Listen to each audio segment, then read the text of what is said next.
Good morning, good afternoon. My name is Cecil Young. I'm coming to you here live and in color at Soundview TV, and I'm very honored to be able to be here today to be able to talk about some of the things that I've been involved with in the city of Bridgeport, as well as to talk about the conspiracy to violate my civil rights by elected officials and people that look like you and me. Now, it's a shame and a disgrace that as an ex-city employee for after 27 and a half years, I can be denied the right to speak at City Hall. It's been almost a year now that I've been denied the opportunity to be able to speak at City Hall because of that. It's not being shown yet on the film, but I wanted to know if whether or not something can be done about that. As a community activist, I'm going to be putting up posters showing you that their termination for me was unjust and that it should have never happened. And I want you to see these signs, and I'm going to be posting up here to show you that. Here's, for an example, the city council, when they violated my rights to speak at City Hall because of me using the so-called nigger word, which some folks don't like being used. But I have no problem in using it if you're using it for a purpose. And my purpose was to get their attention. You would say after 27 and a half years with the city of Bridgeport, you would think that because I blew the whistle behind these contaminated dirt piles with State Rep Ernest Newton at the time, okay, you would think that someone would have came to my rescue as a whistleblower. But as you see, as of today, it's been a whole year now. April 18th last year, I was denied the right to speak at City Hall, and to today, I still have not been given an opportunity to speak back at City Hall because of what? I dared to care, I dared to speak out, and it's sad because the reason why they terminated me was because of what? The unjust termination? What was the reason why they terminated me, Phil? So the letter says, Dear Mr. Young, you were advised via a letter from Labor Relations dated March 10, 2006, that you must return to work immediately or you would be deemed to have voluntarily resigned your position as a security guard with the city of Bridgeport. As of Friday, March 17, 2006, you have not returned to work. There is no valid reason for your absence. Therefore, your absence is considered unauthorized, and your employment with the city is hereby terminated effective immediately.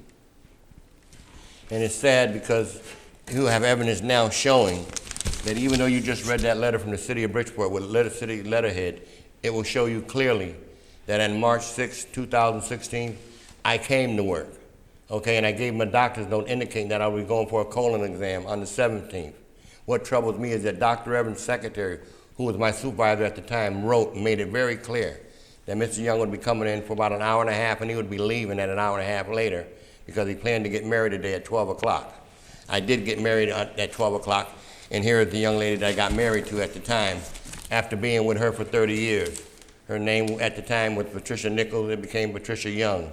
You see here showing that I got married, and the judge at the time was probate court Judge Paul Gannum. Okay, and it troubles me that you can see this woman was healthy, she was strong, she was vibrant, but because of the 16 years of her wear and tear, of her trying to help me get the justice that I've been denied, you see it took its toll on her in a way whereby she should be living today. She's passed away now, going on now to my third year that she, after being with her for 30 years, 3 years later, she's no longer here. Why? Is it because of the stress that I put on her? Because of what the city put on me? Is it because of the amount of cigarettes she kept on smoking? Because she kept on writing letters after letters to every department in the city about me and my rights being violated? Shame on the city of Bridgeport to fire a person after 27 and a half years. All my life, I've always spoke out about issues that relates to people in the city, in our community. Here you will see mouse droppers in this lady's house, pure mouse droppers in her dresser drawer.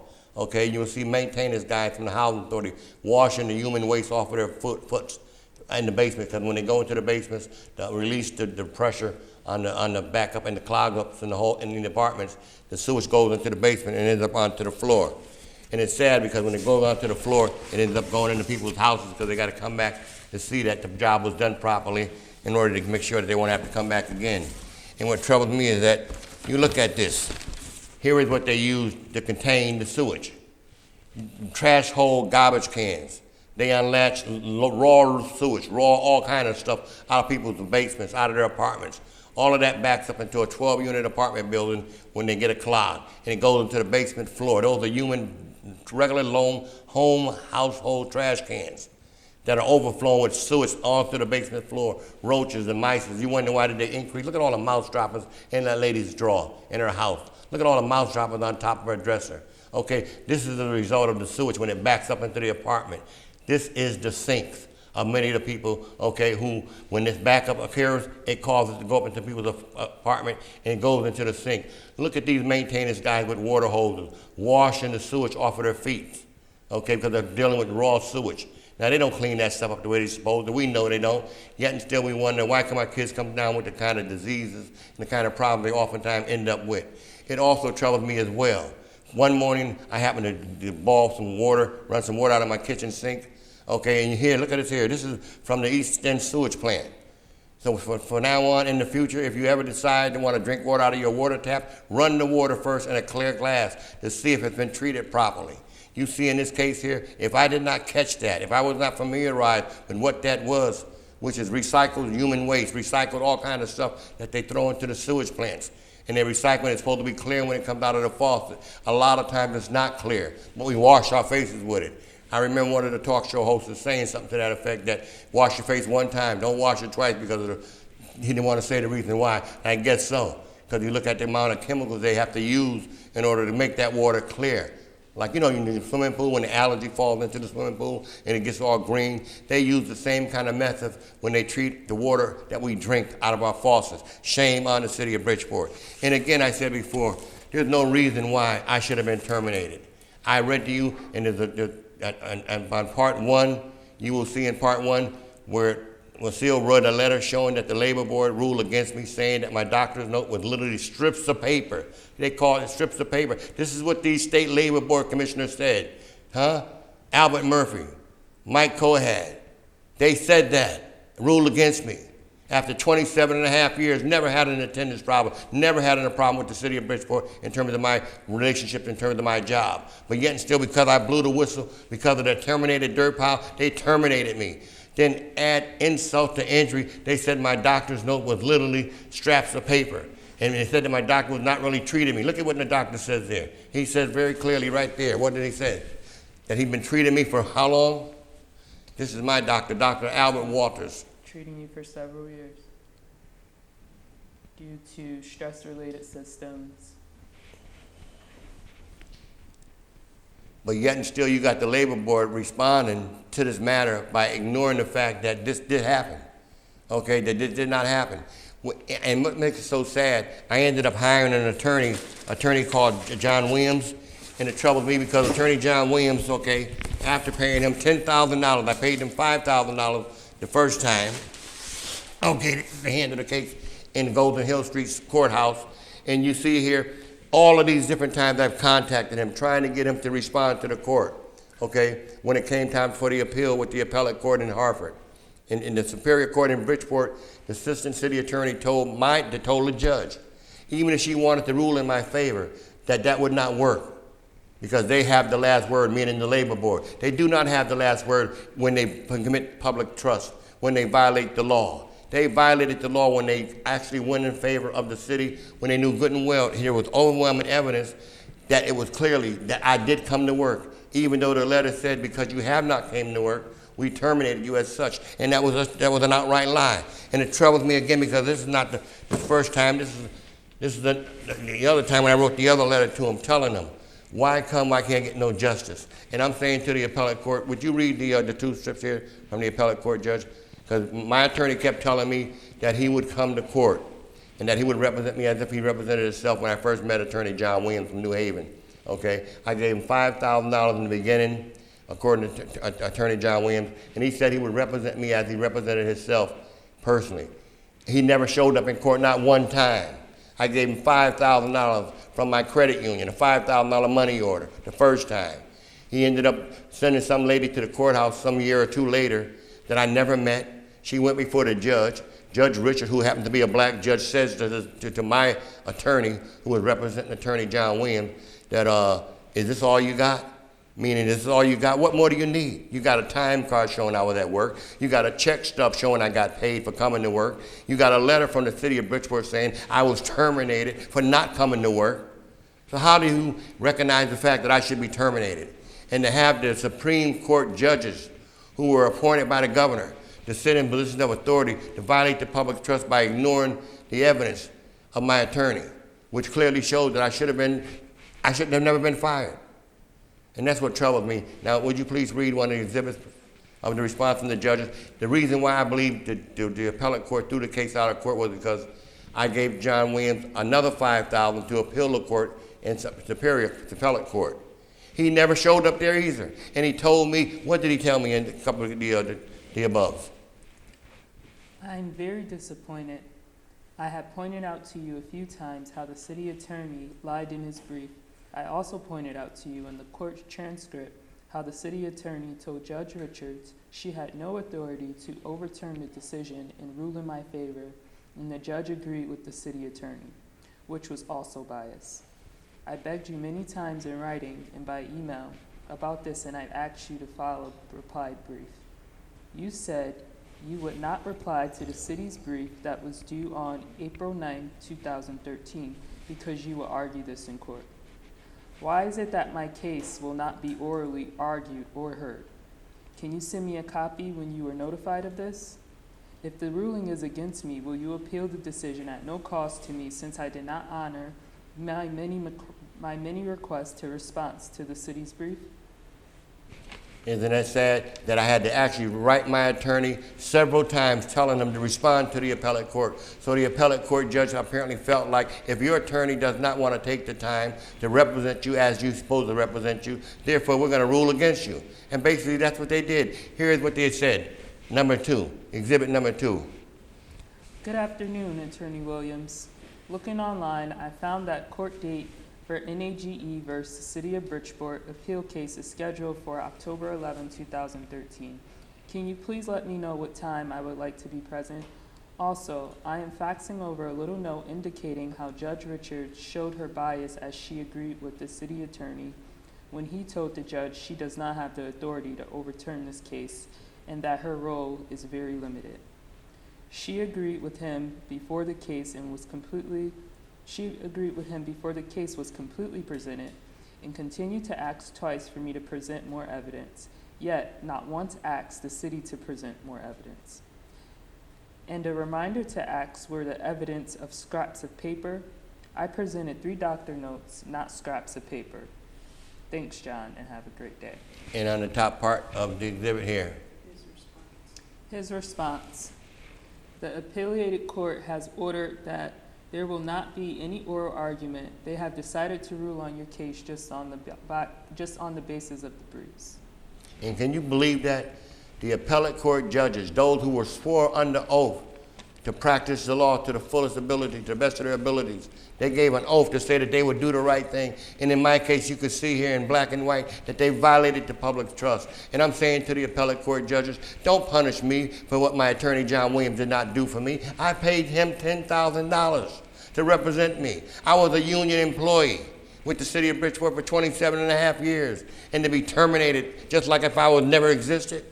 And what's troubled me is that the reason why I ended up hiring a private attorney was because the attorney that the union had for me at the time had moved and went to California, and I had no idea that he had moved. And as a result of that, I ended up contacting State Rep Ayala, to get him to look into it. So when he contacted attorney Gerald Weiner, who was the chairman of the labor board, to look into it, they ruled against me, bam. And again, all I was doing was saying, hey, come on, make a decision. Either I'm wrong, either I'm right. And you see that I was basically based on this evidence, all in black and white, which you see I have done the right thing. I followed the procedures. I did what's supposed to be done. The Assistant Attorney General Mitchell had filed a complaint with the state labor, with the auditors, state auditors. The state auditors gave their findings in 2010, and I believe at that time, Attorney General Blumenthal was in charge at that time. And I'm saying to Attorney General Blumenthal, could you please tell Attorney Tung, Assistant Attorney General Tung, that he need to find out what did the auditors say in regards to me accusing Gerald Weiner, Mike Cohad of committing fraud. I showed you where they both got paid for having hearings unnecessary. Any employee that works for the city or anybody that's in a union have a right to continue their medical benefits as long as they file a grievance within a timely fashion. I filed my grievance from the next day after they fired me. And for that 20-day period, they could respond to that within that 20 days or either 6 months. They didn't respond to me at all. So I ended up having to complain again to find out what's taking y'all so long. So I ended up going to have a hearing over something that should have never even had a hearing about because I filed the grievance. and ended up what they were ended up doing, the labor board, this is why I said they committed fraud, was because now each hearing they had, Gerald Weiner got $150. Mike Coed got $150 the first hearing. Then they had another hearing about the medical benefits, should I receive or not, another $150. Then the next hearing they had was $225. They racked up money from the state of Connecticut. They committed fraud. I, Cecil Young, said, sue me, Gerald Weiner. Sue me, Mike Coed. If anything I said here ain't true and I can't back it up, sue me. You're a lawyer. You know right from wrong. You're a civil rights attorney, I heard, per se. And to do me the way you do me, I say shame on the public. Shame on those of them who said that they believe in right and wrong. I have not been allowed to speak in City Hall for a whole year. For a whole year. And I have been forced to have to go down and restrain myself from going off the deep end by taking the mic and speaking outright, because I do have a right as a taxpayer to be heard. And they're violating that right. They have no right to violate my right as a taxpayer, as a homeowner. I own my own home. I say to Gerald Weiner, you're a lawyer. You committed fraud. I, Cecil Young, say, sue me, Gerald Weiner, chairman of the labor board. Sue me, Mike Coed, assistant labor board commissioner. Sue me. If anything I said I can't back up. You know it's the truth. You know it's the truth, and it's a shame in America where free speech is allowed to be respected and honored. We're not in a communist state. We're in the United States. The United States of America. Not in Russia, not in Cuba, not in no dictated country, on no foreign land where we can't speak what's on our mind. I am an American citizen. I am a homeowner, as I said. I am a public servant. I supervise housing authority police details for what? 5 years. Look at these police details that I supervised for 5 years. Sergeant Garcia at the time, she was chief of police. A.J. Perez, who likewise was on my detail, he likewise was chief of police. These are overtime police sergeants that I supervised for 7 days a week for 5 years and only got paid $625 for 5 days, but I did it 7 days a week, Monday through Friday, Monday through Sunday, because God gave me that authority to be able to help my people feel a little safer. And they wasn't out there to lock up anybody. They were out there to prevent crime. Because at that time, the housing authority was going through a lot of rehabbing. Okay, so they needed police details to stay out the post and do their job. Can you believe that in the beginning it was just one officer? But that one officer would not stay on his post? That's why they hired me. Because they hired an officer who would not stay by himself. So they hired me after they hired a sergeant. First, then they hired a sergeant with the patrolman. And they still didn't stay in the project. So they had to hire me to go make sure that they stayed there. So what I did, I asked Earl, I asked Mr. Craig, why don't you give me the power for them to see me, and I give them the goals and their objectives as to what they should do and how they should do it. And if they don't do it, let me have the power to get rid of them, to send them home. And that's what I had to do. I sent home a couple of sergeants on my detail that did not do what they were supposed to do. We wasn't out there to lock up folks. We were out there to prevent crime. Huh? That's what we were doing. We're not out there to try to take anything from anybody. We're not there to try to violate anybody's right. These are Bridgeport police officers, each one of them. I had from 8 to 4, 4 to 12, and 12 to 8. Can you believe that? Me, Cecil Young, a semi-so-called illiterate, so-called a dropout, those somebody who said he would never be nothing. Look at me today. Look at what God has done for me. He gave me the power to supervise these police officers. Huh? Me. Huh? Who went to school and spent 90% of my time in the clothes room, in the closet, in the principal's office. I never spent an hour in a classroom. Huh? Everything I learned from me going out in the eye of the storm, learning and doing what I have to do in order to survive. And I'm not going to let nobody take that from me. I don't care who you are. I'm proud of who I am. Now this guy here, for months and months, he would sit out in front of my house on the side of the highway for 10 years almost, watching my moves left and right, I'm sure, okay? And I would come in time to, yo, how you doing, brother? Who's paying you to sit here to make sure that I don't leave out the house? Now, he didn't say that, but he's sitting in a position where he's watching my house. See, right there, his car's there, watching my house, okay? His car's over here, watching my house. 10 days for 10 years, wintertime, summertime, springtime. Now I had to worry about the labor board singing somebody on me as a hit. Now I got to worry about the mayor. Because I got stuff to talk about the mayor about. Okay, how he been treating me, how they been ignoring me. And the city attorney, Mark Anastasia. Mark Anastasia, who is the city attorney, his job should be there to protect the public, protect the taxpayers, not to protect those thugs and those crooks. Dr. Evans, Gerald Weiner, all of them violated my civil rights, and they all should be terminated. Here is the medical benefits showing you that every employee has the right to continue their medical benefits as long as they file a grievance. I did all the above. What do I got to do to get my justice? Look at this here. They said I have a right. I've done everything the right way. I'm not asking anyone to look out for me. And you know something? I go to the city council, and half of the city council is black and Puerto Ricans. Do you know that they sit up there like mummies, won't say one word, will not even respond to what I'm saying? I even got on my knees one day and said, please, y'all, respond to my concerns. I don't like coming down and acting like this, saying this. I don't like using the nigger word. But if that's what it takes me to get you to respond to me by saying I'm tired of being treated like a nigger, I'm a black man, well, that's what I'm going to keep on saying. And because I use that word, you don't want me to, you deny me a whole year not to speak? And then when I go to try to get a lawyer to want to sue the labor board commissioners, they got power. They got more power than the governor. Even though the governor is the one who appoints these commissioners, they still are all ordained by themselves like the Supreme Court judges. They have the power to not have to listen to the governor. They have the power to make a decision based on the evidence. Well, why didn't they make a decision on my evidence?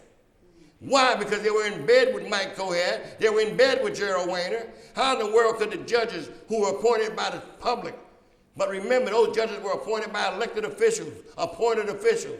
Okay, and I say to those judges, I'm not blaming you all for your negligence in terms of disregarding my complaints, disregarding my complaints that I filed with my attorney. You should lock him up, charge him. You know, and the only time he went to court was when I took him to court. And he said, Cecil, why are you taking me to court? Why am I taking you to court? I gave you $10,000, Attorney John Williams. And if John Williams, no, I'm telling the truth. If he said I ain't telling him, tell him to come and sue me, John Williams. You supposed to be so bad. Come and sue me, Cecil Young. Huh? There's no reason for you to treat me the way you treated me. And I'm saying to our elected officials, black and white, speak up. All I ask the city council to do is to have a meeting to discuss with me and those of them that need to be in the meeting to see if whether or not I was justifiable in terms of what I'm saying, in terms of my termination. Was the city justifiable or not? If it wasn't justifiable, let me know and I'll let it go. I need your support, and I'm asking everyone of whom it may concern. I don't care who you are, black and white. This is about right and wrong. God has blessed me with the power and the authority to help our people help themselves. I saved an officer's life, Tony Simmons, on the avenue. Tony Simmons, I saved him. He was shot down on the avenue, and I picked him up, put him in my car, took him to the hospital. I saved this cop's life. And do you believe that not one time there was not one mention of that in the Connecticut Post, in the Bridgeport Post, not on no place at all? But I got an award from Senator Newton and Harvard, commending me for saving Officer Tony Simmons' life, who was shot down because he was enforcing no loitering on Stratford Avenue. And it was one of my friends who at the time had shot him because they got into a shootout. But again, I know all kind of folks, good folks, bad folks. Don't matter. I get along with all the above. That's what I was called to do. Isn't that what Jesus did? He got along with everybody. Huh? Isn't that what he called on Moses to do? And Ernest Newton supposed to be our Moses. The Moses of who? He ain't the Moses of our people, because if he is, he's an undercover Moses, because that's what he turned out to be, a false prophet. A false prophet that need to be exposed for what he is, instead of walking around like Matt Daddy with his big hat on, like he got it going on. You ain't got it going on, Ernest. You are perpetrating a fraud, and God's going to judge you and those council members who got this evidence, who ignoring this evidence, because God will find a way to make sure that his prophet, Cecil Young, will get his day one day soon. And I ask you to keep it in mind. It ain't about me, it's about we. And I want to thank Clyde Nichols.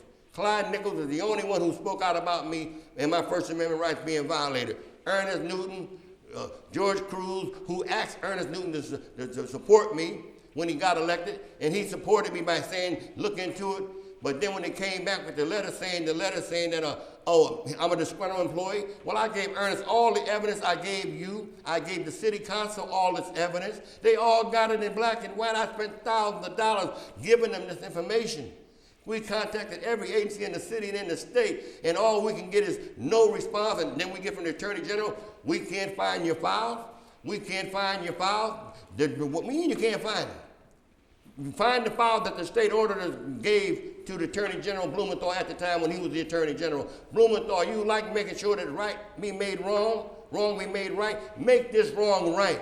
Your Assistant Attorney General Mitchell pulled out the papers. He gave me a case number, for my file, and he said, if you have any other issues, forward it to this department and use this number. Use this number. But here this General Tongue come back talking about freedom of information. I didn't file no freedom of information complaint. I filed a complaint with the Attorney General's office, who got a response from the state auditors telling them that we got to do something about this man's rights being violated because he did all the right things. And if I did all the right things, why am I being treated like a foreigner? You're taking people from all over the world and you're comforting them. You're looking out for them. But when it comes to me, Cecil Young, you're confused. What's wrong with you? Talk to me, somebody. I ain't hurt nobody. I'm a public servant. I'm here to do God's will to the best of my ability in height of my handicap. And I say thank God for God allowing me to be me. And may God continue to bless the city of Bridgeport and the state of Connecticut. Yes, and I want to also say about bullying. We need to talk about putting together a video where we need to show how and what bullying looked like. We need to put together a profile and show what community police look like. Go to Green Homes and look up Cecil Young, Green Homes Community Police in detail. Go to Green Homes and you will see Cecil Young in action with the police details that are on this video talking to the residents, and the residents commending them about the crime being cut down. How can I lose the stuff I use? Ain't no way in the world I should lose. I deserve my justice. And I'm pleading with you to pray for me. Ask God, is it right? Is it wrong? And if it's right, help me. If it's wrong, leave me alone. Let me go home. Until the next time, I want to say thank you, and may God be with you till the next time. Because part 3 is coming soon to a city near you.